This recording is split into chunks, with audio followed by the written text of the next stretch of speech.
move your life forward in the most positive way using astrology?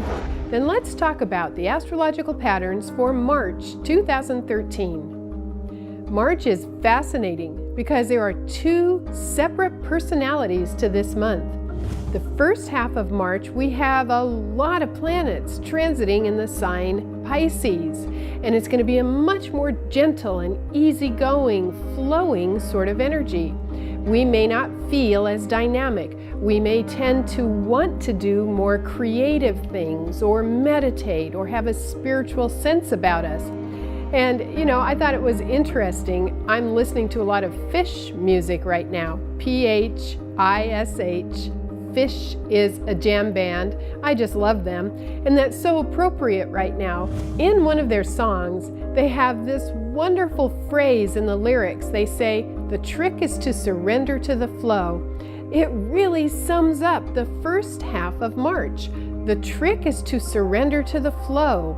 Let it move through you. Tap into your spirituality. Now, Mercury is going to be retrograde in Pisces until the 17th of March. And we also have the new moon in Pisces on the 11th of March. So those are a couple of highlight days when this Piscean energy will be particularly strong. Now, the second half of March, I am reminded of the phrase we use with the lion and the lamb. Well, the first half of March is the lamb and the second half of March is the lion. This is when everything shifts into the sign Aries. We have many, many planets in Aries for the second half, and we're going to feel that change about the same time as spring rolls around. So this is when we'll probably feel that strong sense of renewal, growth, moving forward with dynamic, strong energy.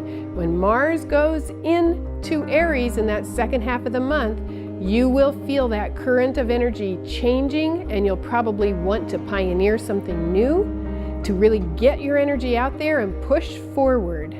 Here are a few special dates for the second half of March. On the 22nd, we will have Mars conjunct Uranus, and that's a day for freedom, maybe even a little rebellion or restlessness, which needs to flow in terms of adventure. So please make sure you get enough exercise right about that time and allow yourself some adventure time. And then we also have the full moon coming up on the 27th, and that's a full moon in Libra. And that adds a nice harmonious flow of energy to that dynamic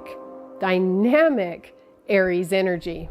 So now let's summarize the astrological patterns for March. Just remember the lion and the lamb. The lamb is really the first half of the month when everything is gentle, flowing, creative, and sensitive. The second half of the month when everything shifts into Aries, it's the lion, and it's dynamic and it's outward and it's driven. Make sure you get enough exercise that second half of the month. You'll feel really good if you do. That's what you can expect for March. Now, when we get back together for the April forecast, be prepared because I'm going to tell you about the big eclipse that's coming up in April. Thank you. I'm Kathy Rose.